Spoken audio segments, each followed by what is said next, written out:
నేను ఆయన శిష్యుడిగా, ఒక దళితుడిగా ఆయన స్వదస్తూరితో నా మ్యారేజ్ కార్డు రాసిచ్చినటువంటి అటువంటి అదృష్టం పొందినటువంటి వ్యక్తిగా నా పెళ్లి కోసం నేను చిన్న బుడతగాన్ని 83లో నేనేమున్నానండి, దళితుడిని, అందులో మాదిగోని. ఏమండి, ఎవరు పట్టించుకుంటారు మన గురించి? మ్యారేజ్ హాల్ ఏం చంద్రప్రసాద్ అక్కడ ఉంది కదా ట్యాంక్ బండ్ దగ్గర, లోయర్ బ్యాండ్, అది అక్కడ బుక్ చేయి తమ్మునికి అన్నాడు. బుక్ అయిపోయింది. నా భార్య కూడా డాక్టర్. ఏమండి, ముహూర్తం పెట్టాడు, మ్యారేజ్కి వచ్చాడు. మ్యారేజ్ డిన్నర్ కూడా మరుసటి రోజు ఇప్పించుకున్న మనిషిగా ఈ మూతకు పని. ఎంత గొప్ప అవకాశం అండి! ఎవరిస్తారండి ఆ అవకాశం? కౌగలించుకొని నీ భార్య డాక్టర్ ఉద్యోగం చేస్తుంది, నువ్వు మాత్రం రాజకీయాల్లో నీతి నిజాయితీగా బతకాలా అని చెప్పినటువంటి మహానుభావుడు ఆయన. ₹1 లేదు ఎమ్మెల్యే అసెంబ్లీకి వచ్చినా నేను చదువుకుంటున్నప్పుడు, తెలియాలే చెప్తున్నా కదా. అటువంటి పరిస్థితుల్లో ఉన్నట్టు వ్యక్తులను కూడా గుర్తించి మరి అంత ఘనత ఇచ్చినటువంటి ఆ ఘనమూర్తికి మనం ఎన్నిసార్లు ఆయనకు మొక్కినా తక్కువ. అందుకని ఏ నాయకుడండి, ఇగో జనార్దన్, నేను మాట్లాడేటప్పుడు మాత్రం మీరు ఏం మాట్లాడు, 2 నిమిషాలు, నేను ఎక్కడ కూడా ఒప్పుకోను అసలే. అయితే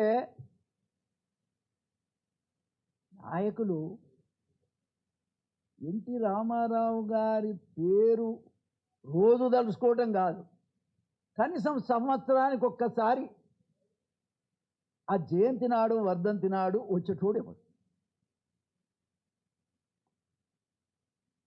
ఉందా ఎవరికైనా నీతి? ఒక మోత్కుపల్లి నరసింహులే రాజకీయ నాయకుడిగా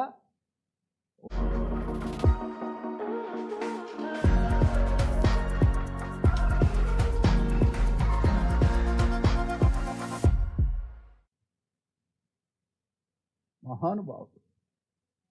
నేను ఒకరోజు అన్నగారు, ఈ హాస్టల్స్ అన్నీ కూడా పురుగులు అన్నం తింటున్నారు, టీచర్లు ఉండరు, వాళ్ళకి ఏదో రోగం వస్తే ఎవడు చూడరు, కిరాయి హాస్టళ్లలో ఉండటం వల్ల విపరీతమైనటువంటి డబ్బు ఖర్చు అవుతుంది గవర్నమెంట్.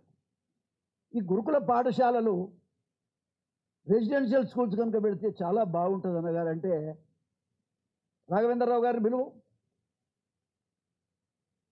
మరుసటి రోజు ఆర్డర్ వచ్చిందండి. మనకి ఎందుకంటే పెద్ద పెద్ద అవసరం లేదు, వ్యవస్థ నిర్మాణం కోసం పనిచేసినటువంటి మహానుభావుడు. అప్పుడు ఎంత డబ్బు, ఎంత పెద్దన్నా, అంత 10 కోట్లు ఉందా, 10,000 కోట్లు. ఎన్టీ రామారావు గారు ముఖ్యమంత్రి అయినప్పుడు 7,000 ఎంత ఉన్నట్టుగా నాకు గుర్తుంది. మరి ఇవాళ ఎవడన్నా ఆలోచిస్తున్నాడా? మీరు ఆలోచించండి.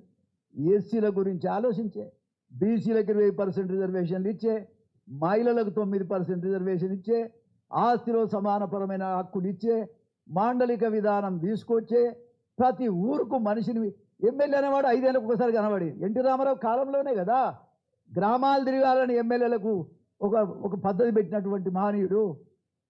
కాబట్టి ఆయన గురించి చెప్పడం అంటే ఆయన చేయండి ఏంది, చేస్తున్నది ఏంది? ₹2 కిలో ఏమోగోడన్నా తీసేయగలుగుతాడా? తీయలేని నిర్ణయాలు చేసినోడు చరిత్రాత్మకంగా ఎప్పటికీ కలకాలం ఆ ₹2 ఇట్లా అంటారు, వాటర్ ఏటన్నా ఎన్టీ రామారావు స్కీమ్. ఏమండి, ఎటు తీసినా అది ఎన్టీ రామారావు పెట్టింది. ఇళ్ళ నిర్మాణం అది ఎటు మాట్లాడినా అది ఎన్టీ రామారావు గారు ఇచ్చిందే. మాండలిక విధానం ఎవడు మాట్లాడినా అది ఎన్టీ రామారావు గారు ఇచ్చిందే. కాబట్టి సామాజిక నిర్మాణం కోసం పనిచేసినటువంటి మహనీయుడు ఎన్టీ రామారావు గారిని ఈ సందర్భంగా నేను తెలియజేస్తాను. ఇవాళ అనేక సార్లు గుర్తొస్తూ ఉంటాడు.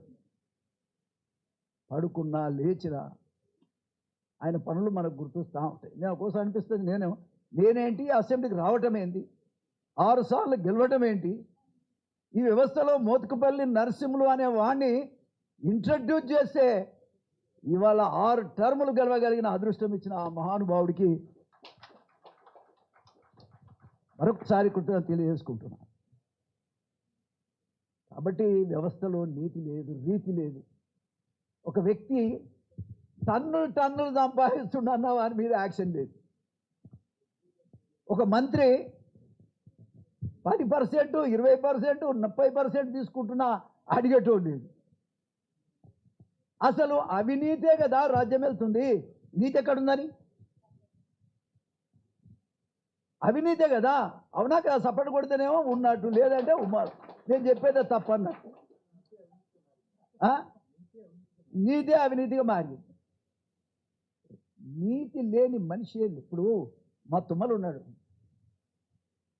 ఒక విధంగా చెప్పాలంటే ఈయనను చూస్తే అప్పుడప్పుడు ఎప్పుడన్నా ఆయనకు జర తీరుకున్నప్పుడు, లేకపోతే నాకు కలవాలనుకుంటే ఎవరిని కలవాలని నేను కలవగలిగిన మనిషే లేడు ఈ రాష్ట్రంలో.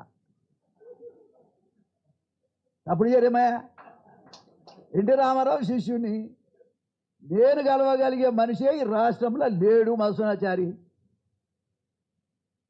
ఎప్పుడన్నా కలిస్తే మా తుమ్మల నాగేశ్వరరావు గారు పోతానే. ఇక ఆయన కూడా ఏదన్నా టైం ఇచ్చినప్పుడు 2 నిమిషాలు మాట్లాడి వస్తుంటాను. కానీ ఒక్క మాట చెప్తా, దిక్కు లేని వాడికి, కడుపుకు బుక్కెడు అన్నం లేని వాడికి, రోజు హాస్పిటల్ పాలై కొడుకులను ఒక నిర్ణయం కోసం త్యాగాలు చేసినటువంటి వ్యక్తులకి అసలే ఏ రకమైన ఆసర లేక వర్గీకరణలో 4 పిల్లలు ఆత్మహత్యలు చేసుకుంటే వాళ్లకు కనీసం ఆ చనిపోయిన తల్లిదండ్రులకు ఒక పట్టెడు అన్నం పెట్టేవాళ్ళు లేనటువంటి పరిస్థితి ఉన్నప్పుడు నేను వాళ్ళ పరిస్థితి తీసుకుపోయి మా తుమ్మలకు చెప్పా, ఏదన్నా చేయిపోయి కానీ మా అన్నకి చేసి పెట్టేయని, నీకు పుణ్యం ఉంటుందని చెప్పా. డిపార్ట్మెంట్ మొత్తంగా కూడా వ్యతిరేకించింది. ఇటువంటి రూల్ లేదు, ఇది దగ్గర 50 లక్షల రూపాయల వరకు వేవ్ చేయాలి, అటు చేయటానికి వీల్లేదు. మరి అంటే కూడా మోత్కుపల్లి అన్న చెప్పాడు, దీంట్లో నీతి ఉంది. వాళ్ళు కూడా ఒక కాజు కోసం చనిపోయారు. ఏ పరిస్థితుల్లో కూడా ఈ 50 లక్షల రూపాయలు రద్దు చేసి, ఫైన్ రద్దు చేసి షాపుడు ఇచ్చిన మా అన్నకు మరొకసారి ఈ సందర్భంగా కూడా వారికి నేను ధన్యవాదాలు చెప్తున్నా. ఇలా నేను అనేది ఏంటంటే, ఎవరి గురించి ఎవరు ఆలోచిస్తారంటే అది ఎన్టీ రామారావు బ్రీడ్ కాబట్టి, ఎన్టీ రామారావు గారి ఆలోచన ప్రకారంలో వచ్చిన రాజకీయ నాయకుడు కాబట్టి ఆ రకమైన నిర్ణయం చేశాడు. ఇప్పుడున్న నాయకుడు ఎవడు చేయగలుగుతాడండి? ఎవడు చేయగలుగుతాడు? ఎవరికి ఆలోచన ఉన్నది? అసలు ఈ వ్యవస్థలో మనం వ్యవస్థ కోసం, మార్పు కోసం, మంచి కోసం పనిచేయాలని వచ్చిన రాజకీయ నాయకుడు ఎవడాడు? ఎవడు లేడు కాక లేరు.